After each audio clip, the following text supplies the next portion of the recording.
মায়েরা পয়লা বৈশাখ কিছু কাজ করলে বাড়িতে শান্তি আসে।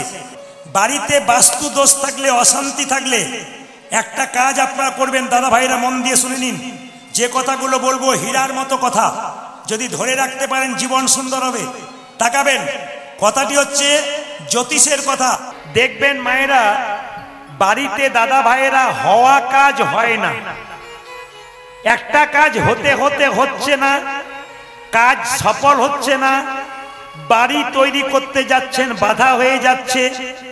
এও কিন্তু ভাবতে হবে আপনাকে, বিভিন্ন দেবদেবীর একটা করে কুদৃষ্টি থাকে। শনির 7.5 দশা। এইদিকে এইদিকে জ্যোতিষ শাস্ত্র বলল, মায়েরা আপনাদের জীবনে ভালো কাজ হতে হতে হচ্ছে না, এই হলো আর হতে হতে হচ্ছে না। ভালো বাড়ি তৈরি করছেন, আপনার বাড়িটা তৈরি হচ্ছে না। কেন হচ্ছে না? জ্যোতিষকে দেখাবেন, তিনি বলছেন শনির 7.5 দশা। আপনাদের কাছে নিবেদন রইল, আপনারা একটা কাজ করবেন, ঈশ্বর কৃষ্ণকে তো ভজন করবেন, তার সঙ্গে দেবতাদের মধ্যে একটা দেবতা আছে, তার নাম হচ্ছে শনি দেবতা। 9টা গ্রহের মধ্যে একটা গ্রহ আছে, তার নাম শনি গ্রহ। যদি পারেন আপনারা, তবে শনিবার দিন কিছু কাজ করলে জ্যোতিষ শাস্ত্র বলল আপনাদের শনির দশা কেটে যাবে। এই কথাগুলো মাথায় নিয়ে যান। যদি জীবনে এরকম ঘটনা ঘটে, আপনি সফলতা লাভ করবেন। কিরকম? শনিবার দিন শনি দেবতার পুজো করবেন, কিন্তু মাথায় রাখবেন শনি দেবতাকে পুজো করতে গেলে কি রঙের ফুল দিতে হয়? শনি দেবতাকে পুজো করতে গেলে নীল রঙের ফুল দিতে হয়। শনি দেবতা যদি লোহার তৈরি হয় খুব ভালো, রংটা কিন্তু কালো হবে। যখন মায়েরা শনি দেবতার পুজো করবেন, তখন মাথায় রাখবেন আপনাকে কালো শাড়ি পরে পুজো করতে হবে। শনি দেবতার পুজোর দিনে, শনিবার দিন, শনি দেবতাকে কালো সরিষা দিলে শনি দেবতা সন্তুষ্ট হয়। শনি দেবতাকে সন্ধ্যাবেলায় সরিষা তেলের প্রদীপ দিলে শনি দেবতা সন্তুষ্ট হয়। একটা বিরাট বড় জিনিস আপনাদের বলে যাব, যদি আপনাদের হওয়া কাজ না হয়, শনি দেবতাকে সন্তুষ্ট করা যায়। জ্যোতিষ শাস্ত্র বলল শনিবার দিন সকালবেলায় ঘুম থেকে উঠে স্নান করে অশ্বত্থ গাছের নিচে, অশ্বত্থ মানে পাকুড় গাছ, পাকুড় গাছের নিচে জল দিয়ে পাকুড় গাছটাকে প্রণাম করুন। সন্ধ্যাবেলায় পাকুড় গাছের নিচে একটা সরিষার তেলের প্রদীপ দিন। 100% গ্যারান্টি দিচ্ছে জ্যোতিষ শাস্ত্র, আপনার শনির দশা কাটবে কাটবে কাটবে। শনি দেবতাকে যখন পুজো করবেন, শনি দেবতার দিকে তাকিয়ে তাকিয়ে পুজো করতে নেই, শনি দেবতার চরণ প্রান্তে তাকিয়ে পুজো করতে হয়। শনি দেবতার বদনের দিকে তাকিয়ে পুজো করতে হয় না। শনি দেবতার দেবতা, তার আরাধ্য দেবতাকে বাবা শিব, তাই সে কাউকে ছাড়ে না যদি একটু গন্ডগোল হয়। বাবা শিবকে দুর্গা একবার বলেছিল, তুমি কৈলাস পর্বতে থাকবে, একটা বাড়ি করে দেবে না? বলে বাড়ি তো করবো, শনির কুদৃষ্টি আছে, এখন আমার উপরে অসুবিধা আছে। বলে কোনো অসুবিধা নেই, শনি তো তোমার শিষ্য, তোমাকে তো গুরু হিসাবে মানে, তুমি এক কাজ করো, কোনো অসুবিধা নেই। কিন্তু শনি দেবতা কি করেছিল না, শিবের প্রতি কুদৃষ্টি দিয়েছিল, আর বাড়ি তৈরি হয় না। এটা পৌরাণিক কাহিনী বলছে, আর আমি বলি না। সবাই লক্ষ্য করুন মায়েরা, শনি দেবতার পুজোর দিনে যদি কাউকে দান করতে পারেন, অন্নহীনকে অন্ন দান, বস্ত্রহীনকে বস্ত্র দান, জুতো দান করতে পারেন, জুতো কিনে কাউকে দান করতে পারেন, তাহলে কিন্তু শনির দশা আপনার কাটবে। শনিবার দিন 3 থেকে 7 শনিবার যদি আপনি বাবা শিবের পুজো করতে পারেন, শনির দশা কাটতে পারে। 2 থেকে 7 শনিবার আপনারা কি করতে পারেন? শনি দেবতার পুজো করতে পারেন। আপনাদের বাড়িতে শনির কুদশা কিন্তু, কুদৃষ্টি কিন্তু আপনার কাছ থেকে সরে যাবে। বারবার নিবেদন রইল, যে কথাগুলো বললাম আপনারা একটা একটু করে মাঝে মাঝে স্মরণে রাখবেন, ইউটিউবের মাধ্যমে শুনবেন। এগুলো সব জ্যোতিষ শাস্ত্র থেকে নেওয়া, জ্যোতিষের গল্প থেকে নেওয়া। আপনারা জিনিসগুলোকে ব্যবহার করুন, আপনাদের জীবন যুদ্ধে আপনারা জয়লাভ করবেন। শনির 7.5 দশা, শনির কুদৃষ্টি আপনার উপরে কোনোদিন পড়বে না। শনিবার দিনটা চেষ্টা করবেন আপনারা বাড়ি বাড়ি নিরামিষ করবার। শনি দেবতা খুব খুশি হয়ে যায়, কিন্তু বাড়িতে যদি মন্দির তৈরি করতে হয়, বাড়ির কোন জায়গায় মন্দির তৈরি করবেন? আস্তে বাড়িতে তো ঈশান, অগ্নি, পূর্ব, পশ্চিম, উত্তর, দক্ষিণ চারিদিকে দিক আছে। বাড়ির কিন্তু কোন দিকে আপনি মন্দির করবেন? ঈশান কোণে মন্দির করবেন। হরে কৃষ্ণ। যারা বাড়ি করবেন, আসতে যারা বাড়ি করবেন তাদের কাছে নিবেদন রইল, এটা খনার বচন, খনা বলেছে। যদি বাড়ি তৈরি করেন, বাড়ি তৈরি করার সময় কিছু নিয়ম পালন করলে আপনার বাড়িটা সুন্দর হয়। কে বলেছে? খনা বলেছে। একটু আপনাদের বলে যাই, খনার বচনে তিনি কি বললেন। বাড়ি তৈরি করতে গেলে আপনার বাড়ির দক্ষিণ দুয়ারি ঘরের রাজা, পূব দুয়ারি তার প্রজা, উত্তর দুয়ারির খাজনা নাই, আর পশ্চিম দুয়ারির মুখে ছাই। ব্যাখ্যাগুলো ভালো করে শুনবেন মায়েরা। যদি কেউ বাড়ি করছেন, দক্ষিণ দিকে দরজা করছেন, ঘরের রাজা, ঝড়ঝঞ্ঝা আসার চান্স নাই। যদি দক্ষিণ দিকে চান্স না পান, পূর্ব দিকে করবেন, ওটা প্রজা, কিছুটা অনেক ভালো। কিন্তু উত্তর দিকে দরজা করলে অর্থ আসে, অর্থ চলে যায়, হাতে থাকে না। উত্তর দুয়ারির খাজনা নাই, আমি বলি নাই, খনা বলছি। এই দিকে তাকাবেন।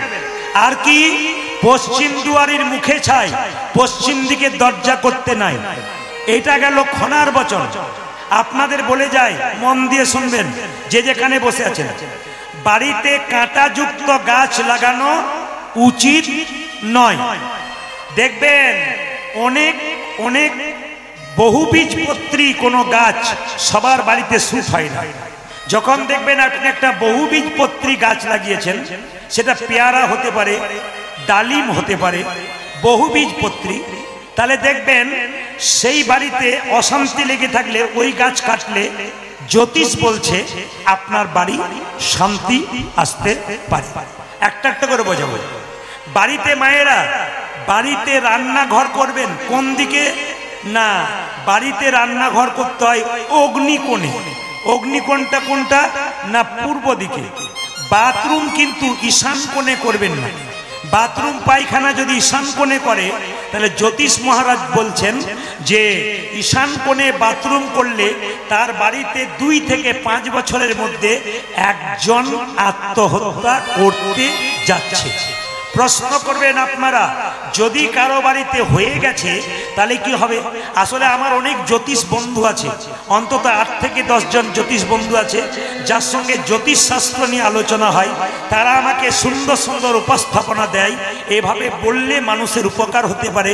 তাই আপনাদের সামনে তাদের কথাগুলো বলছি, একটু মন দিয়ে শুনবেন। বাড়িতে যদি কারো ঈশান কোণে বাথরুম হয়ে গেছে, তবে সেই বাথরুমে আপনি সামান্য লবণ একটা পাত্রে কিনে এনে আপনি টাটকা লবণ সেই বাথরুমের কোণে এক জায়গায় উঁচুতে রেখে দেবেন। 6 মাস পর পর কিংবা 2 মাস পর পর পাল্টে দিতে হয়, আপনার লাভ আছে। এইবার বলে দিই মায়েরা, যে যেখানে বসে আছেন মন দিয়ে শুনবেন। যদি বাড়িতে মায়েরা ঈশান কোণ কোনটাকে বলছে? পূর্ব দিক আর উত্তর দিকের মাঝে যে কোণটা, ওটা ঈশান কোণ। কিন্তু মাথায় রাখবেন, যখন বাড়িতে শুয়ে থাকবেন, বাড়িতে কোনো কাজ করবেন, দক্ষিণ দিকে মাথা করে শুতে হয়, উত্তর দিকে মাথা করে শুতে নাই। কেন? মানুষ মারা গেলে, কি হিন্দু কি মুসলিম, যদি কেউ মারা যায় মৃত্যুর পরে দেখবেন উত্তর দিকে মাথা করা হয়, এটা একটা কারণ। দ্বিতীয় কারণ কি? জ্যোতিষ শাস্ত্র বলছে আমাদের আত্মীয় স্বজন যারা, এই যে ওই দিকে নয়, এইদিকে। জ্যোতিষ শাস্ত্র বলছে আমাদের আত্মীয় স্বজন যারা মারা গেছে, বাবা, কাকা, মামা, মাসি যারা মারা গেছে, তারা কিন্তু দক্ষিণ দিকে থাকে।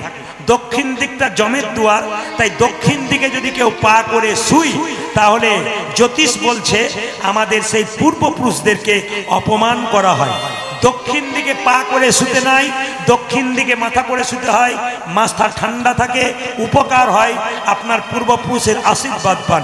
যদি আপনার দক্ষিণ দিকে না হয়, পূর্ব দিকে মাথা করলে সেটাও ভালো। পশ্চিম দিকে মাথা করে শুলে ব্রেন চঞ্চল হয়। তা কে বলছে?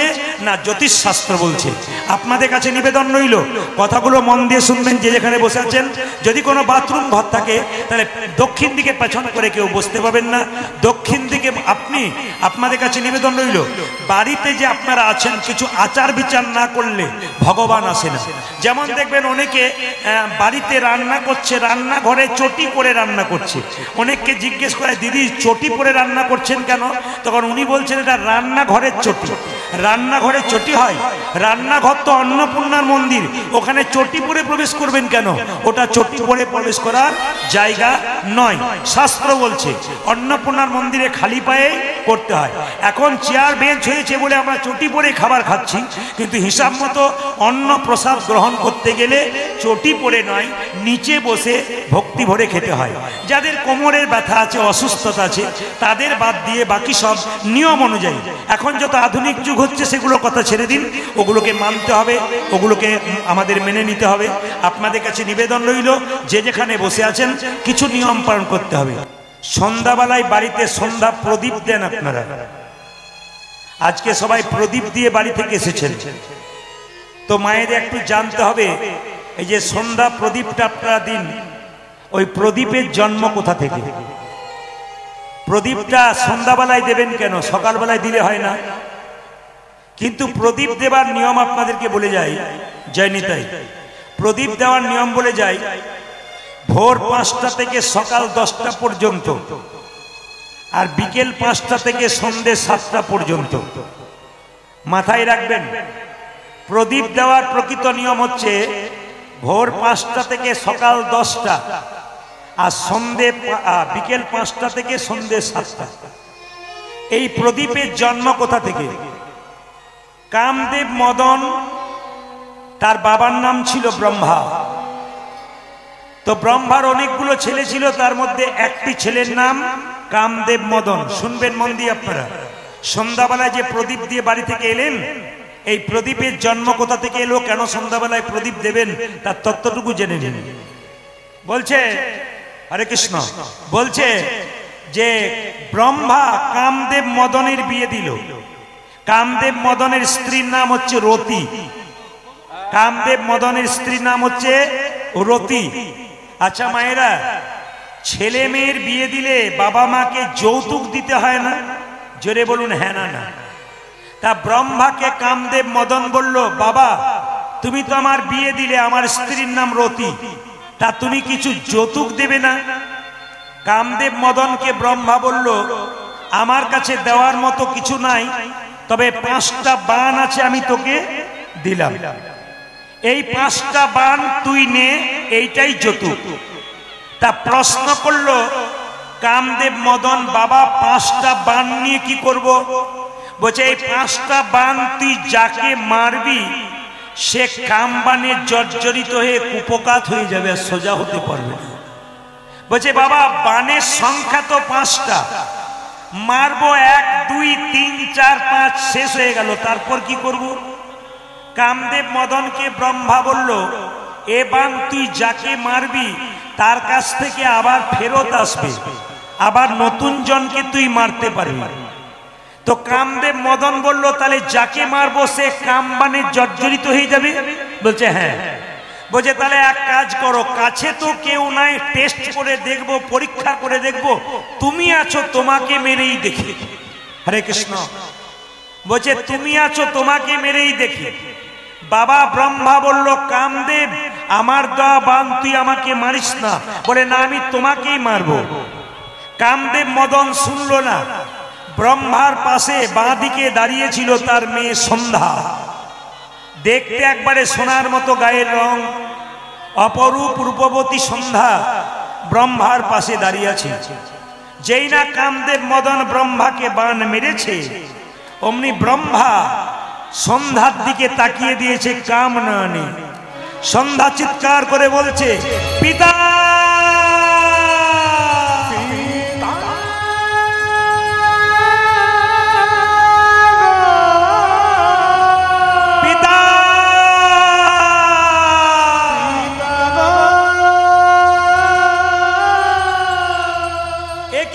সারাম্য কালো হয়ে গেল কেন? আমার সারাম্য কালো হয়ে গেল কেন? তুমি আমার দিকে এমন করে তাকাচ্ছ কেন? সন্ধ্যার সুন্দর কাঁচা সোনার মতো গায়ের রংটা কালো হয়ে গেল। কামদেব মদন ওখান থেকে পালিয়ে গেছে। ব্রহ্মা বলল, মা দোষ আমার নয়, দোষ কামদেব মদনের। তবে সন্ধ্যা, তোকে যখন আমি নয়ন বান দিলাম, কামবানে জর্জরিত করলাম, আমি বাবা হয়ে অন্যায় করিনি, কামদেব মদন করে দিয়েছি। তবে তোকে আশীর্বাদ দিলাম, তুই যে কালো হয়ে গেলি, বিভৎস হয়ে গেলি, কুৎসিত হয়ে গেলি, তোর এই কালো রূপের অন্ধকার দূর করবে কে জানিস? সংসারের কুলবতী রমণীরা সন্ধ্যাবেলায় প্রদীপ আলো নিয়ে, হাতে প্রদীপ নিয়ে তোর সন্ধ্যার অন্ধকার যে দূর করবে, তার শুধুমাত্র মনের অন্ধকার দূর হবে তার নয়, তার সংসারের অন্ধকার নিতাই গৌর হরি বল বলে দূর হয়ে যাবে। ওই জন্য মায়েরা, আপনাদের এখানে সন্ধ্যা প্রদীপটা সন্ধ্যাবেলাতেই দেয়, আমাদের ওখানে টিভি সিরিয়াল চলে। শাশুড়ি বলে, হাঁটু ব্যথা, আজকে তুমি সন্ধ্যাটা দিয়ে দাও। বলে সিরিয়াল চলছে, বিজ্ঞাপন হবে আর সেই ফাঁকে ছুটবো। তার মানে বুঝতে পারছেন তো, বিজ্ঞাপন হচ্ছে আর সেই ফাঁকে দিতে যাচ্ছে। তার মানে মনটা কোথায় আছে? টিভির দিকে না নিতাই গৌর হরি বল মন্দিরের দিকে। কিছু মনে করবেন না মায়েরা, এ কথা যখন বললাম আপনাদের উদাহরণ দিই। আমি মাসখানেক আগে হুগলি জেলায় গান করছিলাম।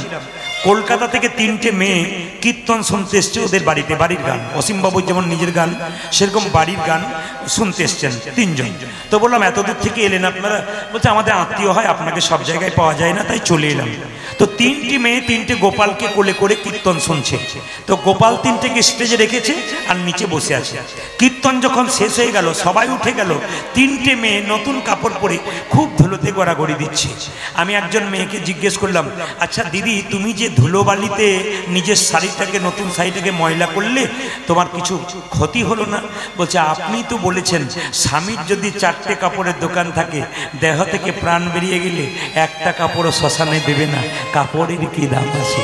মনে মনে ভাবলাম, সাবাস, শুধু টেস্ট করে দেখলাম। হঠাৎ জিজ্ঞেস করলাম একটা মেয়েকে, আপনি কি করেন? বলছে, আমি এমন কিছু করি না, কলকাতা কোন এক কলেজের আমি প্রফেসর, মানে অধ্যাপিকা। আমি নমস্কার করে জানালাম, বাহ, এত বড় অধ্যাপিকা, যে কলেজের এত বেতন পায়, এত পড়াশোনা করায়, সেই মেয়েটি কি করছে? ধুলাই গড়াগড়ি দিচ্ছে।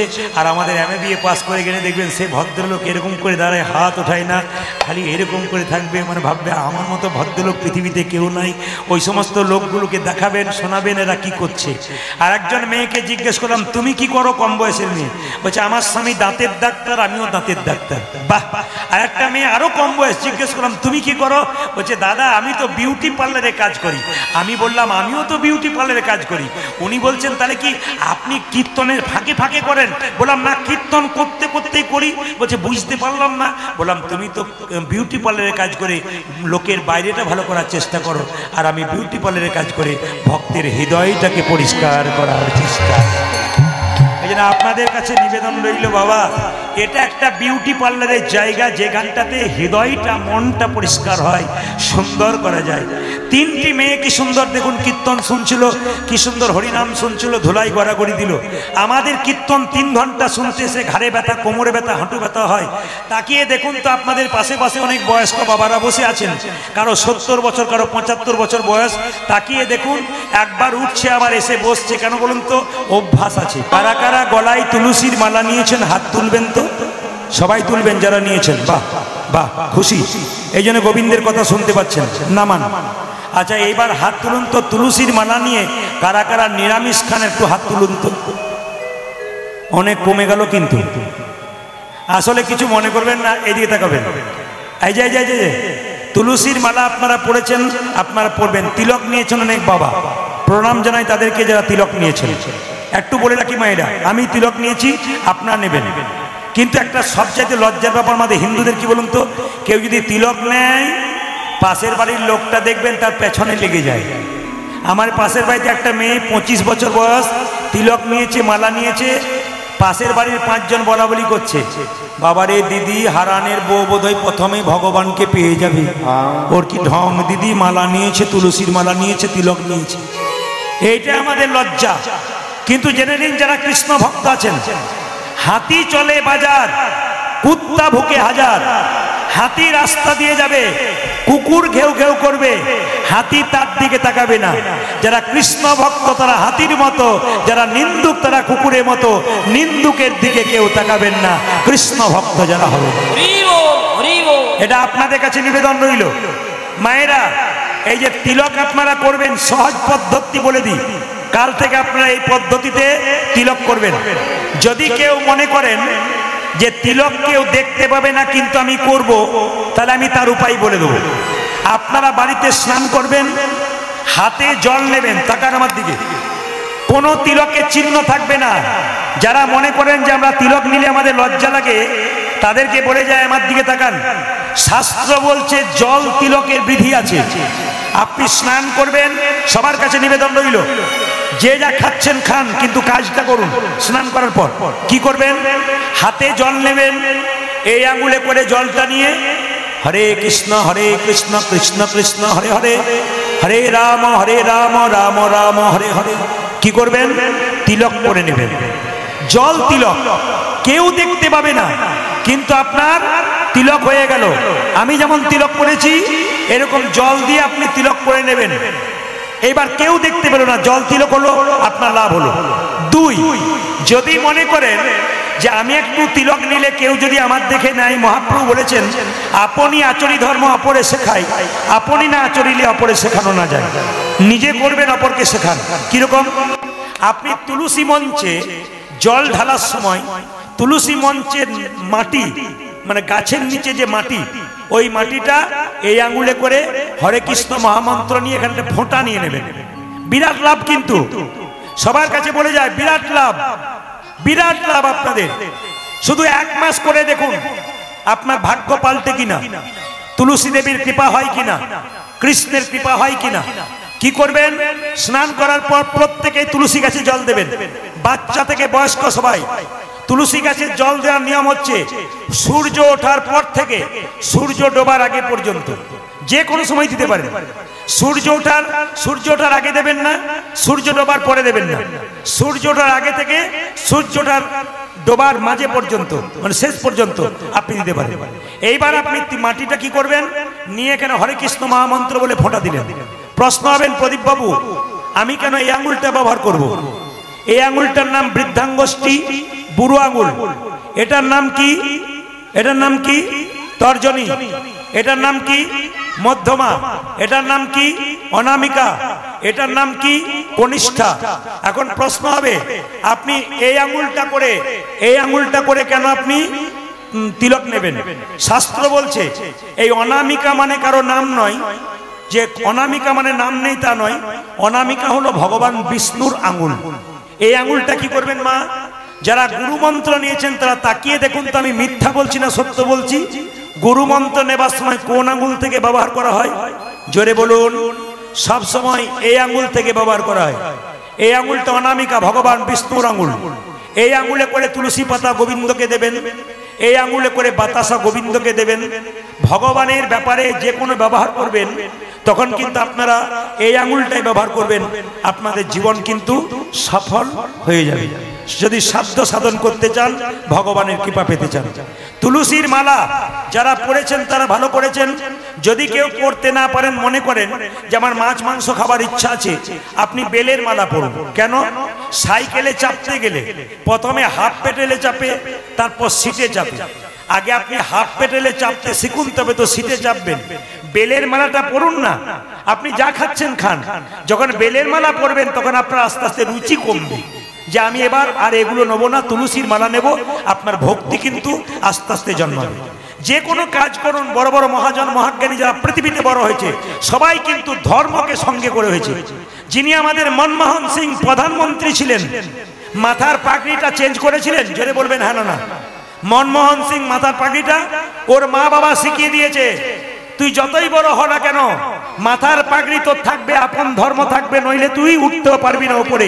ধর্মকে ঠিক রেখে কাজ করতে হবে, আপনার জীবন সুন্দর হবে। অধর্ম করবেন, আপনি পাপের পথে যাবেন, নোংরার পথে যাবেন। বহু প্রমাণ পাচ্ছেন সমাজ জীবনে যে পাপ করলে আমরা কোন জায়গায় পৌঁছাচ্ছি। আমরা পাপ করব না, চেষ্টা করব যতটা পুণ্য করবার, আমার ছেলে মেয়ে ভালো হবে, আমার সংসার ভালো হবে। আচ্ছা মায়েরা, আপনারা যে হাততালি দিলেন, হাততালি দিলে উপকার কি হয়? কেন হাততালি দেবেন? এটা হচ্ছে কৃষ্ণ, এটা রাধা। জোরে হাততালি দেবেন, আপনার রাধা কৃষ্ণ হাতের মধ্যে উচ্চারিত হবে। 2 বলছে রামদেবজি, আপনার রামদেবজির নাম শুনেছেন? সেই রামদেবজি বলছেন যদি কেউ এরকম করে হাততালি দিতে পারে হরিনামে, যে কেউ হাততালি দিতে পারে, হাতে তাদের প্যারালাইসিস কোনোদিন হবে না। ভালো করে শুনবেন, কেউ যদি যে কোনো জায়গাতে এরকম করে হাততালি দেবেন দেখবেন প্যারালাইসিস হবে না। আপনাদের দক্ষিণ দিনাজপুরে নাই, আমাদের ওই দিকে আছে। কি আছে?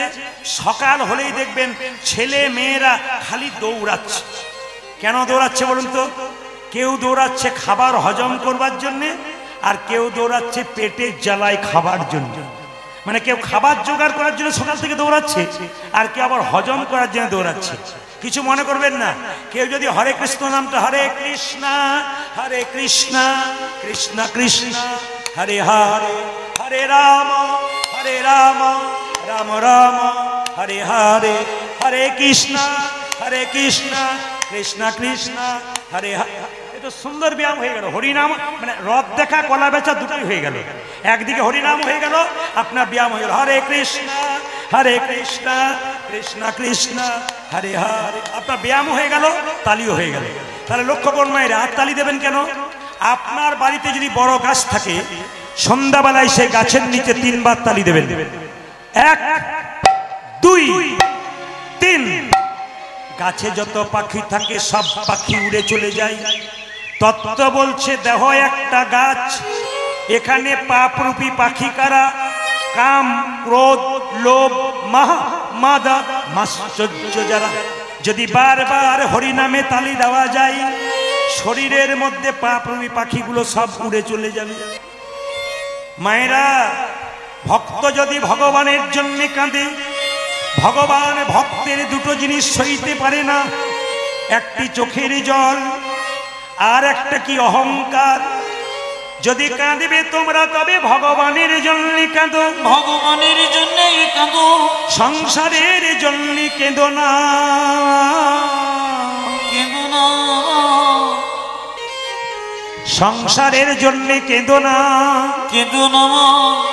কাঁদবে যদি তবে ভগবানের জন্য কাঁদো, যদি তবে ভগবানের জন্য কাঁদো।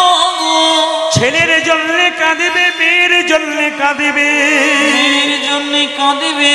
শেষে ছেলে মেয়ে তোমাকে প্রশ্ন করবে তুমি আমার জন্য করেছো কি? তুমি তখন বলবে যার জন্য করি চুরি সে কিনা বলে চোর।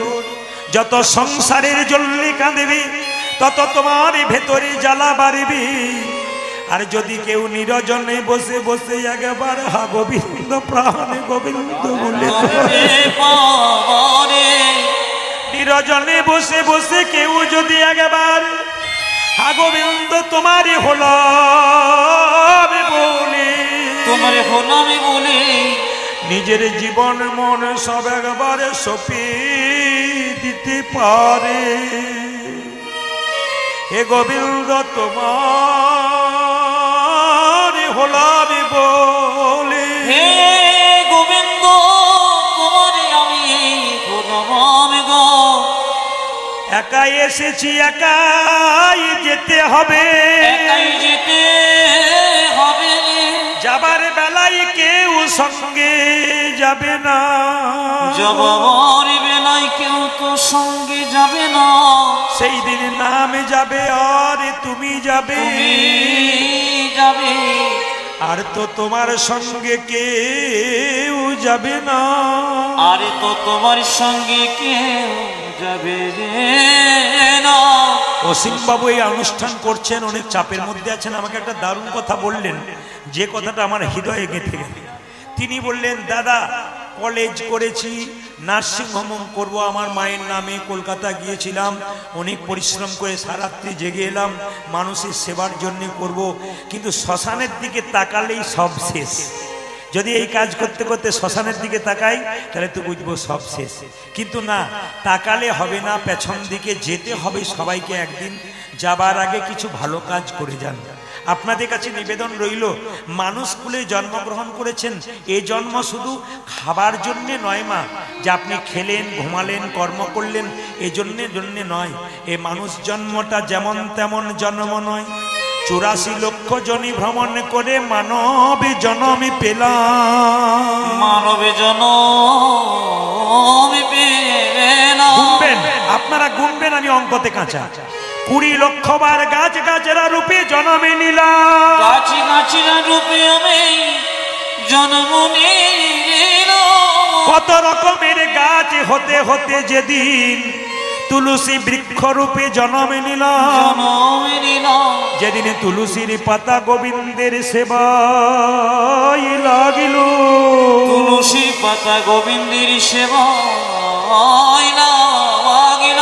যেদিন তুলসীর ডাল কণ্ঠে মালা করে ভক্ত নিল, সেই দিন আমার তুলসী গাছ জন্মে থেকে মুক্তি পেয়ে গেলাম। কত হলো মায়েরা? 20। 9 লক্ষ বার, 11 লক্ষ বার কি করলাম মায়েরা? 9 লক্ষ বার জলে জন্ম নিলাম। কত রকমের জলজ প্রাণী হতে হতে যেদিন আমি শঙ্খ রূপে জন্মে নিলাম। যেদিন আমি শঙ্খ রূপে জন্ম নিলাম। যেদিন মায়েদের মুখে মন্দিরে বেজে উঠিলাম, সেই দিন আমার জল জনমে থেকে মুক্তি হয়ে গেল। কত হলো মায়েরা? 20 আর 9 গুনবেন, কত হলো? 31। 20 আর 9 29। 11 লক্ষ বার কৃমিকীট পোকা রূপে জন্ম নিলাম। কত রকমের পোকা হতে হতে যেদিন ভ্রমর কুলে জন্মে নিলাম। যেদিন আমি ভ্রমর কুলে জন্ম নিলাম। এ ফুল ও ফুল থেকে মধু সংগ্রহ করে সেই মধু গোবিন্দের সেবাই লাগালাম। সেই দিনই আমার পোকা জন্ম থেকে মুক্তি হয়ে গেল। মায়েরা কত হলো? 20 আর 9 29 আর 11 কত হলো? জোরে বলুন। 40।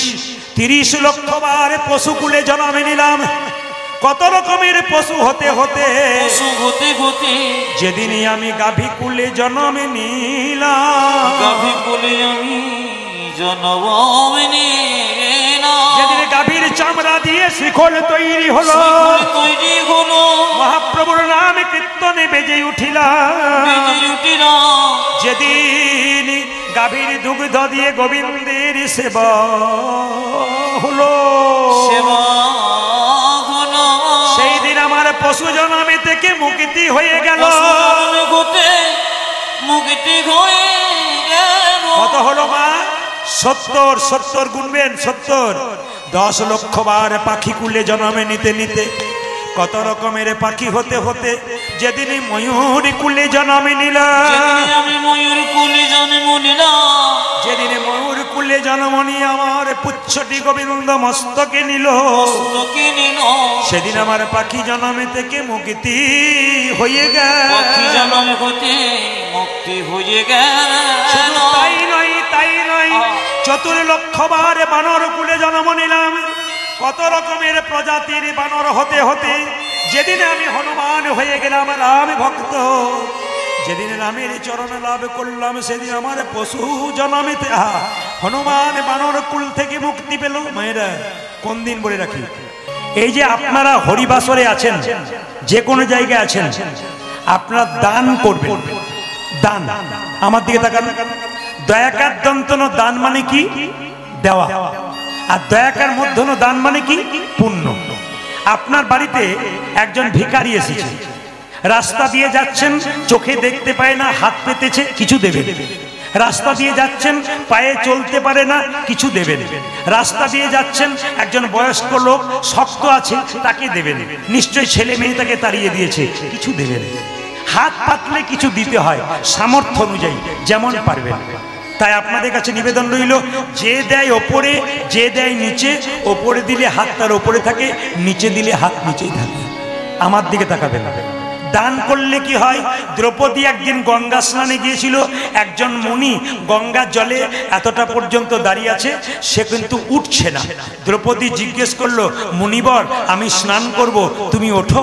মুনি বলল, মা যে কাপড়টা পরে আমি স্নান করছিলাম ওই কাপড়টা জলে ভেসে চলে গেছে, তুমি তোমার কাপড়ে কিছুটা অংশ আমাকে দান করলে আমি লজ্জা নিবারণ করে পারে উঠবো, তোমাকে আশীর্বাদ করে দেবো। আমার দিকে তাকাবেন, খুব দামি কথা, আশীর্বাদ করে দেবো। সঙ্গে সঙ্গে দ্রৌপদী কি করেছে? নিজের কাপড়টা টুকরো করে মুনিকে জলে ছুড়ে দিয়েছে কাপড়টা, আর মুনি পরিধান করে উঠে বলল, মা এই যে তুমি এইটুকু কাপড় দিলে, একদিন তুমি এই কাপড় অনেক করে পাবে। পেয়েছিল কোন দিন? সবার জানা আছে, দ্রৌপদীর বস্ত্রহরণের দিনে। আর একটা কথা আপনাদের বলে দিই, দান করলে কি হয়? এই দিকে তাকাবেন, শিশুপালের যখন জন্ম হয়েছিল, এইদিকে এদিকে, কৃষ্ণের পিসির ছেলের নাম কি মা? কৃষ্ণের পিসির ছেলের নাম শিশুপাল। শুনবেন, তার যখন জন্ম হয়েছিল 3টে চোখ 4টা হাত হয়েছিল। তা ধরুন আপনাদের দক্ষিণ দিনাজপুরে তপনে কোনো মেয়ের 3টে চোখ 4টে হাতওয়ালা ছেলে হয়েছে, সে কি ভাববে আমি রাক্ষস ছেলের জন্ম দিয়েছি? এখন যে মা দেখতে পেল শিশুপালের মা 3টে চোখ 4টা হাত, রাক্ষস বটে, রাত্রির অন্ধকারে জঙ্গলে ফেলতে গেছে। হঠাৎ আকাশবাণী হলো, মা তোমার এই ছেলেকে তুমি বাড়ি নিয়ে যাও, তোমার এই ছেলের 3টে চোখ 4টা হাত হয়েছে বলে সবাই তোমার ছেলেকে দেখতে আসবে। এমন একজন দেখতে আসবে যে দেখার সঙ্গে সঙ্গে তোমার ছেলের একটা চোখ আর 2টো হাত খসে পড়বে, জানবে তারই হাতে তোমার ছেলের মৃত্যু হবে। সবাই লক্ষ্য করুন মায়েরা, আপনারা বলুন তো কে দেখতে আসবে? জোরে বলুন। বাহ, আমি খুব খুশি। এটা শুধু দক্ষিণ দিনাজপুরে নয়, প্রত্যেকটি জেলায় জেলায়, প্রত্যেকটি রাজ্যে রাজ্যে মায়েরা বলতে পারে। শুনে রাখুন, এখন শিশুপালের জন্ম হয়েছে 3টে চোখ 4টা হাত। দাদা বলাই বলছে কৃষ্ণকে, ভাই যাবি না একবার দেখে আসি? বলে কেন? আমাদের ভাই হয়েছে 3টে চোখ 4টা হাত, চল একবার দেখে আসি। আগে আগে যাচ্ছে দাদা বলাই, পেছনে যাচ্ছে কৃষ্ণ। দাদা বলাই গেছে, 3টে চোখ 4টা হাতই রয়ে গেছে। যেই না কৃষ্ণ চৌকোঠায় পা দিয়েছে, শিশুপালের দিকে নজর দিয়েছে, শিশুপালের একটা চোখ ধীরে, 2টো হাত খসে পড়েছে। জানতো কে? শিশুপালের মা। সম্পর্কে কৃষ্ণের কে হয়? পিসি। চিৎকার করে বলল, কৃষ্ণ আমি তোর কে? পিসি। এ তোর কে? ভাই। আমার হাত দিয়ে কথা দে, আমার মাথা ছুঁয়ে কথা দে, কি কেউ জানতে পারবে না। এই যদি তোর ভাই হয়, আমি যদি তোর পিসি হই, তবে কথা দে, শত অপরাধ করলো ক্ষমা করে দিবি। কৃষ্ণ বলল, পিসিমা আইন রাখবো, ফাঁক রেখে দেবো, শত অপরাধ করলে ক্ষমা করব, 101 হলে বেটাকে ছেড়ে দেব না, 101 হলে ছেড়ে দেব না। কথা দিল, শত অপরাধ করলে ক্ষমা করব, 101 হলে ছেড়ে দেব না। যখন রাজ্য যজ্ঞ করলো ধর্মরাজ যুধিষ্ঠির, শিশুপাল কৃষ্ণকে দেখতে পেল, সভাপতি রূপে বসে আছে, সবাই সমর্থন করলো। শিশুপাল চিৎকার করে বলল, কে লম্পট ব্রজগোপীর বসন চুরি করে? চোর চোর চোর! ব্রজগোপীদের ননি চুরি করে, চোর চোর চোর! কৃষ্ণ বলছে, তুই বলে যা বলে যা, 100টা বলার কথা, তারপর দেখ আমি কে বলি। যে না 100টা পেরিয়ে গেছে, 101 হয়েছে, কৃষ্ণ সুদর্শন চক্র দিয়ে শিশুপালের মস্তকটা ছেদন করেছে। মায়েরা, কৃষ্ণের সুদর্শন চক্রের আঘাতে কৃষ্ণের আঙুলটা কেটে গেল। সামনে দাঁড়িয়ে ছিল দ্রৌপদী, নিজের কাপড়টা টুকরো করে কৃষ্ণের আঙুলে বেঁধে দিল। কৃষ্ণ বলল, দ্রৌপদী এই যে তুমি এইটুকু কাপড় দিলে, এই কাপড় তুমি একদিন অনেক করে পাবে। কোন দিন পেয়েছিল মা? দ্রৌপদীর বস্ত্রহরণের দিনে। মায়েদেরকে বলে যায়, দাদা ভাইদেরকে বলে যায়, এতজন দাঁড়িয়ে দাঁড়িয়ে কীর্তন শুনছেন, কোনো নারীকে চুলে ধরে অত্যাচার করবেন না। যদি কোনো পুরুষ কোনো নারীর চুলে ধরে অত্যাচার করেছেন, এইখানে দাঁড়িয়ে শুনে যান, পাক্কা কথা দিয়ে দিলাম, আপনি ধ্বংস হয়ে যাবেন। প্রমাণ আমি দিনাই, রামায়ণ দিয়েছে, মহাভারত দিয়েছে। রাবণ সীতার চুলের মুঠি ধরেছিল, রাবণ ধ্বংস হয়ে গেছিল। দুঃশাসন দুঃশাসন দ্রৌপদীর চুলের মুঠি ধরেছিল, দুঃশাসন শেষ হয়ে গেছিল। সবাই লক্ষ্য করুন, দ্রৌপদীর যখন বস্তন হয়েছিল, মায়েরা শুনলে অবাক হবেন, মায়েরা যেমন 4 দিন অশৌচ অবস্থায় থাকেন, দ্রৌপদীর যখন বস্ত্রণ হচ্ছিল তখন অশৌচ অবস্থায় দ্রৌপদী চুপচাপ দাঁড়িয়ে আছে, আর 80,000 লোক দাঁড়িয়ে আছে। একটা মেয়ের কাপড় খোলা হবে বলে দেখবে, সবাই নির্লজ্জের মতো দাঁড়িয়ে আছে। দাদু ভীষ্ম পর্যন্ত দাঁড়িয়ে আছে, কোনো প্রতিবাদ করছে না। লক্ষ্য করুন, দুঃশাসন বারবার কাপড় টানছে, দ্রৌপদী এক হাতে কাপড়টা ধরে আছে, এক হাতে ভগবানকে ডাকছে। নারদ মুনি বলছে, কৃষ্ণ, বলে কি তুমি দেখতে পাচ্ছ না? বলে কি, একটা অসহায় নারী বারবার তোমার কাছে কাপড় চাইছে আর তুমি কাপড় দিচ্ছ না, কাপড় দাও, কাপড় দাও, কাপড় দাও। কৃষ্ণ বলল, নারদ, দ্রৌপদী এখনো এক হাতে নিজের উপরে ভরসা করেছে আর এক হাতে আমার উপর ভরসা করেছে। যে 2 হাত তুলে ডাকে না, আমি তার কাছে কোনো ভিড় যাই না। যেই না দ্রৌপদী বলে উঠলো, যা কিছু আমার সকলই তোমার, আমার কেবল তুমি, জীবনে মরণে জনমে জনমে প্রাণনাথ হয় তুমি।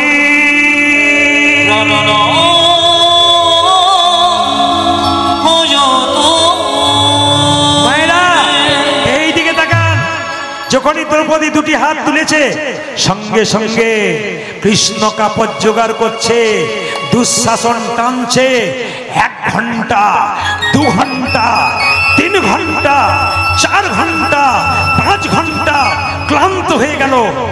দুর্যোধনকে বলছে, দাদা আমি আর কাপড় টানতে পারছি না, জল তৃষ্ণা পেয়েছে, এবার আমাকে রেহাই দাও, বাড়িতে জল খেয়ে আসি, তুমি কাপড় টানো। দুর্যোধন যখন কাপড় টানছে, দুঃশাসন বাড়ির ভেতরে গিয়ে চমকে গেল। যে স্ত্রীর কাছে জল চাইতে গেছে, তার স্ত্রী উলঙ্গ হয়ে চুপচাপ বসে আছে, শরীরে কাপড় নাই। শুধু দুঃশাসনের স্ত্রীর নয়, 100 ভাইয়ের কাপড়, 100 ভাইয়ের স্ত্রীর কাপড় নাই, তারা সবাই উলঙ্গ হয়ে বসে আছে। দুঃশাসন জিজ্ঞেস করলো তার স্ত্রীকে, এই অবস্থা কে করলো? তার স্ত্রী বলল, তোমার আর তোমার দাদার জন্য হলো। বলে কেন? দ্রৌপদীর বস্ত্রণ হচ্ছে, কৃষ্ণ কাপড় জোগাড় করছে, এত কাপড় পাবে কোথায়? আমাদেরগুলো টানছে আর দ্রৌপদীকে দান করছে। এর থেকে কি প্রমাণ হয়ে গেল? অপরের অমঙ্গল যদি কেউ করে, আগে তার অমঙ্গল হয়।